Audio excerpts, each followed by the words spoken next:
I welcome you all to another video where we are going to discuss some crucial topics during the time that we are going through about the COVID-19 and post-COVID-19. For that matter, I have my old friend Vipul Mehta with me. Vipul has done some extensive research on the topics that I'm going to discuss with him. So this information we generally do not get from newspapers or magazines or articles or the internet, but Vipul has given some good number of hours to do some extensive research on these topics, and I am assured that the information that is being shared by Vipul is the right and authentic information. So we have prepared a questionnaire wherein Vipul and I will be discussing those questions and would try to answer some of the unanswered questions. So Vipul, could you briefly introduce yourself to the audience? Hi everybody, my name is Vipul Mehta. I'm an IT professional. I've worked in many companies, IBM, Capgemini, HCL. I have 7.5 years of experience. For the past 10 years, I've been researching different topics like secret society, conspiracies. There are a lot of information I can share with you. Yeah. Absolutely. So I have been interacting with Vipul for a long time now, and I understand that the kind of information he has gathered from different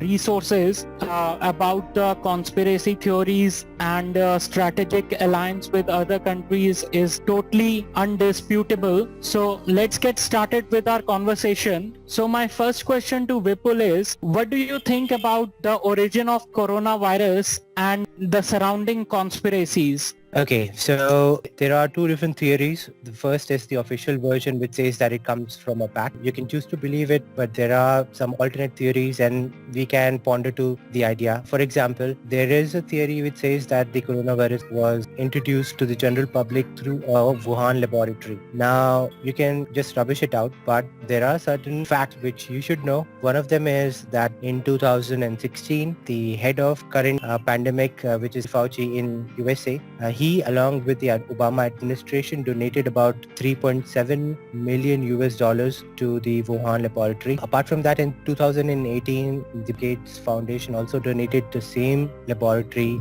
in Wuhan. Now, this brings in suspicion. Apart from that, there are certain things which we cannot neglect, and that is, it seems that, by spreading the disease, there are certain people, there are certain organizations who benefit. For example, the vaccine company, they benefit from the disease. Just recently, about 2 days ago, there was a news that the Nigerian government is investigating the fact that Gate bribed some of the parliamentarians in Nigeria. It was found that they're still investigating, but the allegation is that Gate bribed the parliamentarians to pass a law which will make mandatory vaccination for whole of Nigeria.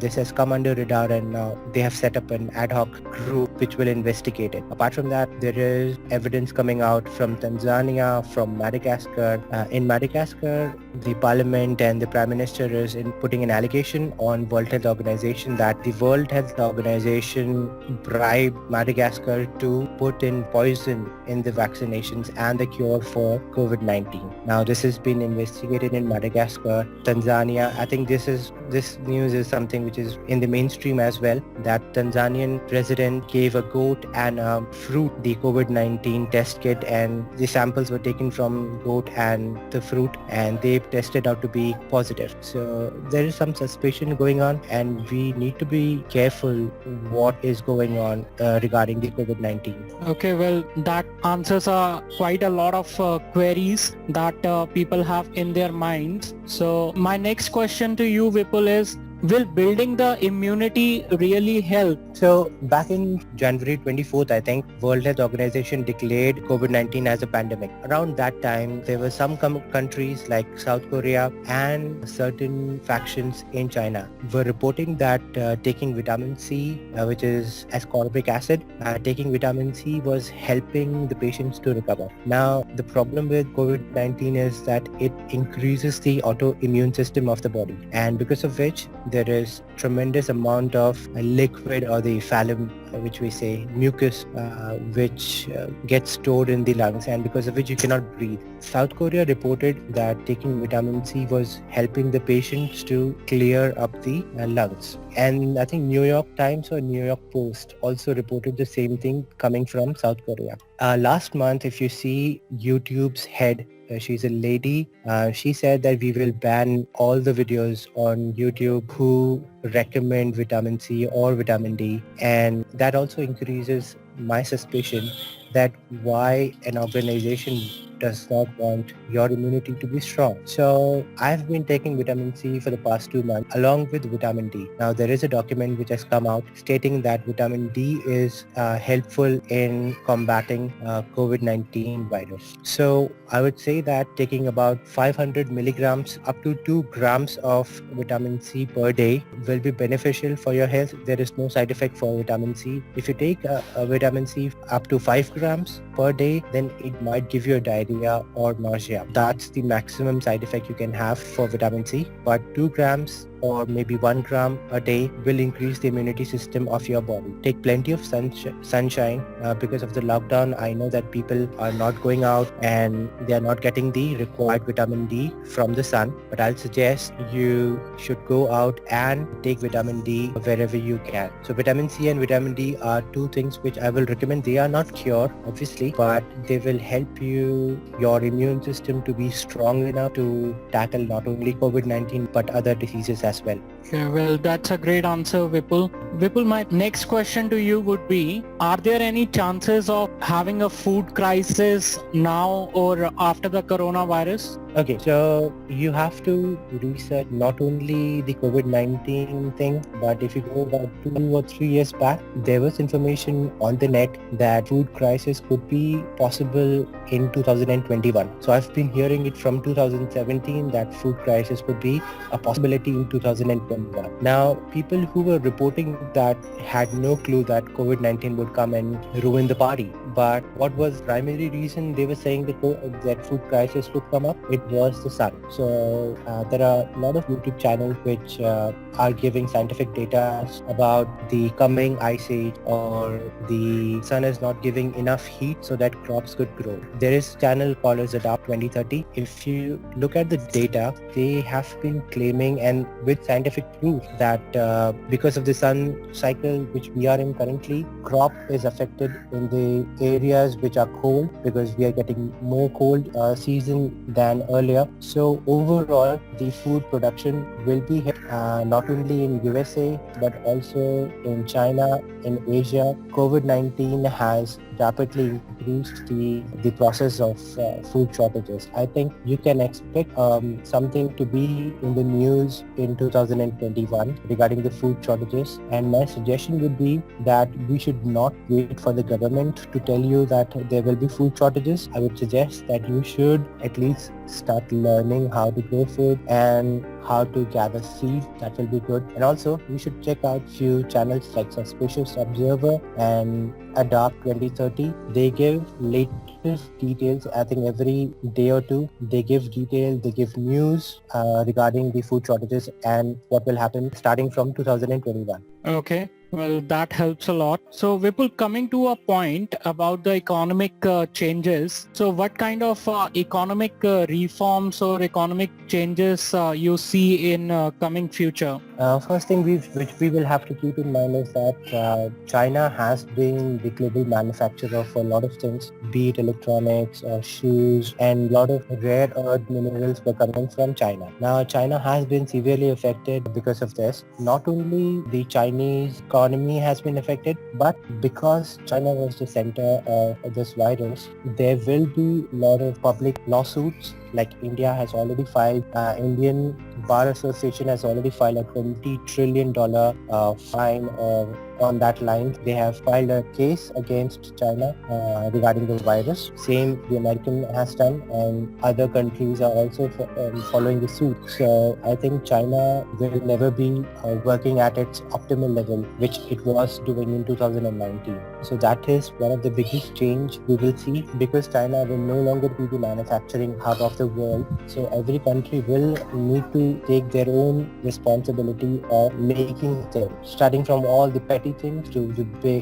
bigger things like machinery. This will also, because China was supplying things related to fertilizers, to spare parts of agricultural industry, and all these things will be valid. So every country will need to take the responsibility of generating their own things and manufacturing their own things. India has already started doing that. Prime Minister Modi has already introduced about $30 billion package, in which they are now asking the whole population to be self-reliant. Now this will have to be done not only by India. I think it will have to be done throughout the world. Every country needs to be self-reliant, and this will severely affect the economy in the way that our lifestyle will be changing, because all the electronics which was coming from China will no longer be coming. The economy will be gone, because we all know that the dollar was dependent on petrol. That is why it is called petrodollar. I think the debt, repo market, and all the things which you see in the market, I think it will not sustain for another year. Maybe this year, or maximum by end of June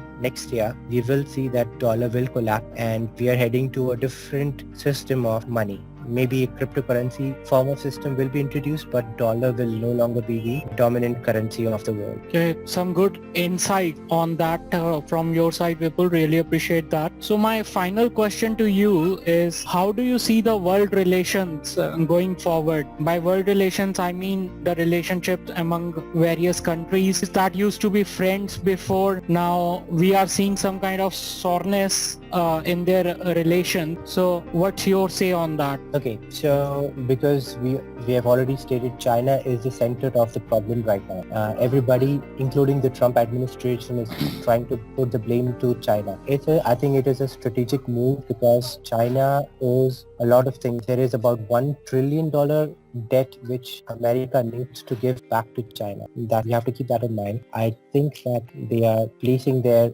moves strategically so that America does not pay the debt back to China. That will be a concern for China, and this could lead to a war. I don't see that it will be a big war, but war is a potential right now. Looking at the aggressiveness of America towards China, see, this world is controlled by few countries that are the major players of this world: America, Russia, China, to some extent India, to some extent UK. So all these countries are placing their moves, trying to take sides. America has clearly shown intention that they will no longer be part of China's plan, and they will keep a check on China's growing influence, not only in the China Sea, Taiwan, India, Pakistan. And I think from India's point of view, India obviously have started skirmishes along the border of China. That shows to me that India and America are working closely at the moment, and I think that the Gilgit-Baltistan area, which is currently controlled by Pakistan, that will be in the interest of India as well as US, that India gain the control of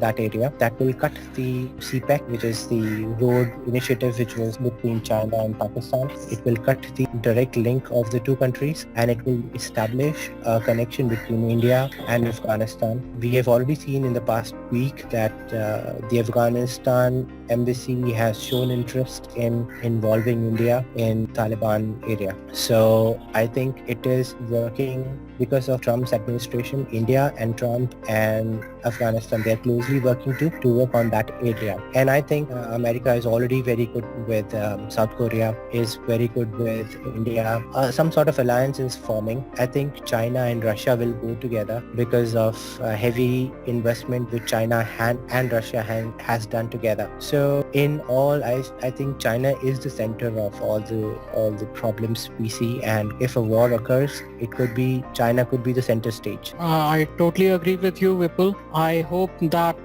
post-COVID we have new norms coming up which are for the betterment of the human society. So I guess the best thing to do as of now will be to wait and watch and see how things go. Well, I would like to thank you once again for throwing some really good insights on the topics that probably each one of us would like to have some information. So thank you so much. You're welcome.